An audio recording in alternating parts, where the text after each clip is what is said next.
Kemudian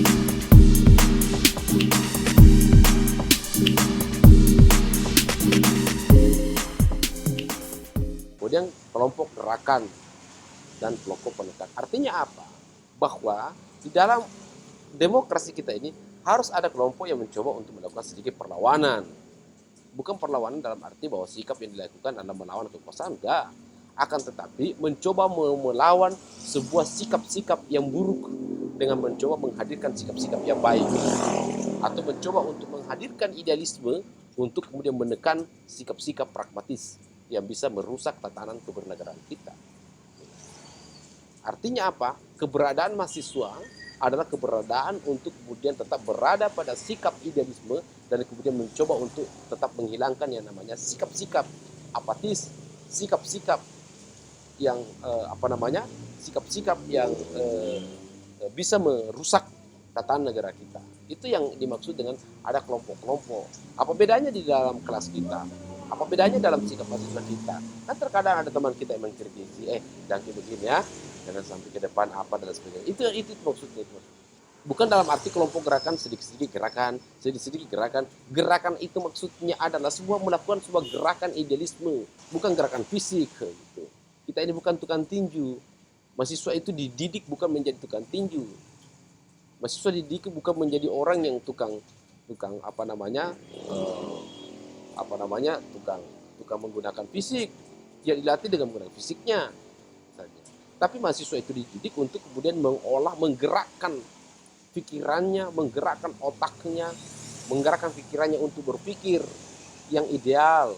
Lalu kemudian mencoba untuk menghadirkan di tengah-tengah masyarakat sikap yang ideal yang dimaksud. Baik aspek ekonomi, politik, hukum, kesehatan, itu yang harus Anda lakukan. Yang kedua adalah, selanjutnya, keempat adalah pers yang bebas dan bertanggung jawab. Ya, tentu pers yang bebas dan bertanggung jawab. Saudara-saudara sekalian, bahwa kita, kalau Anda misalnya ikut di kursus atau pelatihan namanya pers, tentu Anda mendapatkan yang namanya 5W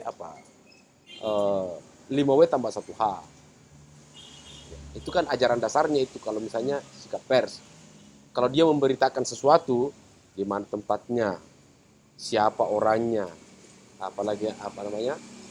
saya lupa semua, tambah satu adalah keamanan.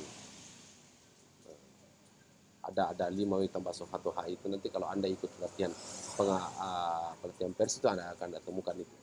Artinya apa? Bahwa ketika kita memberitakan sesuatu, maka harus lengkap yang namanya 5W tambah 1H. Harus lengkap. Nah, kalau tidak, itu cenderung menyalahi kode etik daripada pers. Nah, pers maksudnya ini kan sekarang kan sudah bebas namanya pers. Ada pers online. Nah, yang parah sekarang ini, lalu tunggu, ada pers yang bebas. Tapi saya melihat tanggung jawab pers ini yang tidak begitu maksimal. Kenapa saya katakan tanggung jawab pers yang tidak maksimal? Terkadang pemberitanya tidak imbang. Saya sebagai pengalaman, saya pernah melakukan suatu diskusi di warung kopi. Tiba-tiba besok muncul nama saya di media. Saya ingat sepanjang saya mulai satu hari itu setelah dibawa materi sampai kemudian terbit berita, saya sama sekali tidak pernah diwawancarai. Loh kok tiba-tiba ada namaku dicomot di situ dalam pers? Bagi saya itu, makanya waktu itu saya keberatan. Tolong, Anda hilangkan nama saya. Karena saya tidak pernah komentar seperti itu. Apalagi arahnya adalah komentarnya adalah masuk pada ruang-ruang yang sifatnya politis. Dan perkataan saya di media itu adalah merusak calon lain. Makanya waktu itu makanya sampai disitulah kemudian saya mencoba untuk berpikir, kalau begini saya tidak mau lagi deh untuk terlalu terlalu besar suara saya di media.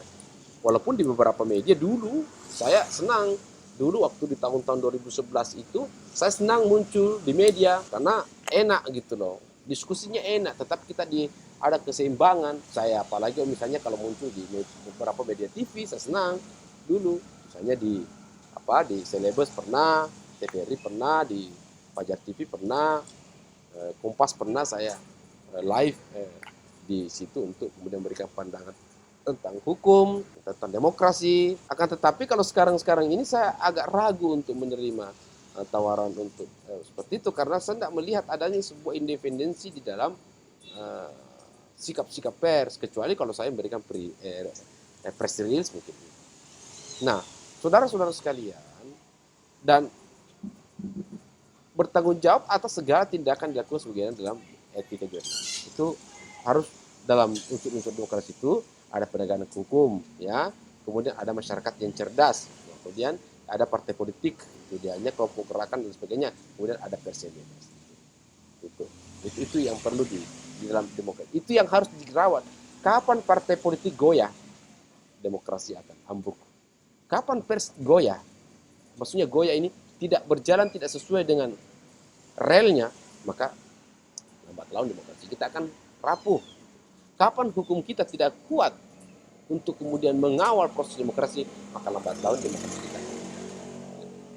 Begitu kira-kira saudara-saudara sekalian yang terkait dengan unsur-unsur yang harus ada di dalam sebuah demokrasi. Yang terakhir saya mau jelaskan adalah terkait dengan model-model demokrasi. Ada demokrasi liberal, ya, dari dulu kita kenal namanya demokrasi liberal. Pemerintahan dibatasi oleh undang-undang. Jadi pemerintahan kita dibatasi undang-undang. Ada demokrasi terpimpin, para pemimpin percaya bahwa semua tindakan mereka dipercaya oleh rakyat. Ada demokrasi pemimpin. Artinya dulu di era Soeharto itu ya kita percaya bahwa apapun dilakukan Soeharto, ya itulah yang terbaik buat kita. Demokrasi sosial, ada disebut dengan model demokrasi sosial. Demokrasi yang menaruh kepedulian pada keadilan sosial. Model apa lagi? Partisipasi. Hubungan antara penguasa dengan yang dikuasai. Ada sebuah proses-proses hubungan dekat antara penguasa dengan yang dikuasai. Demokrasi konsosiasional menekankan proteksi khusus bagi kelompok-kelompok budaya, menekan kerjasama orang. Kemudian demokrasi langsung, bila rakyat mewujudkan kemenangannya dalam suatu secara langsung. Ya, kalau Anda mau lihat contohnya demokrasi langsung, ya lihat di kepala desa kan, pemilihan desa. Demokrasi tidak langsung, artinya rakyat mewujudkan kedaulatannya dalam satu negara dilakukan secara tidak langsung.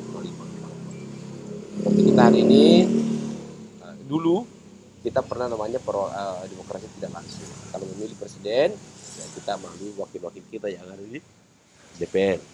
Sekarang menekankan adanya proses demokrasi.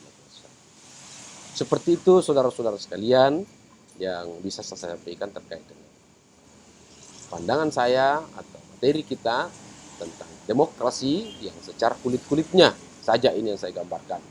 Sebenarnya kalau bicara demokrasi itu tentu panjang kali lebar yang harus dijelaskan, tapi dengan modal ini tentu saya berharap saudara-saudara sekalian bisa memahami makna dan substansi dan menjadi acuan Anda untuk mencari referensi-referensi, membaca untuk menemukan suatu makna daripada demokrasi yang sesungguhnya.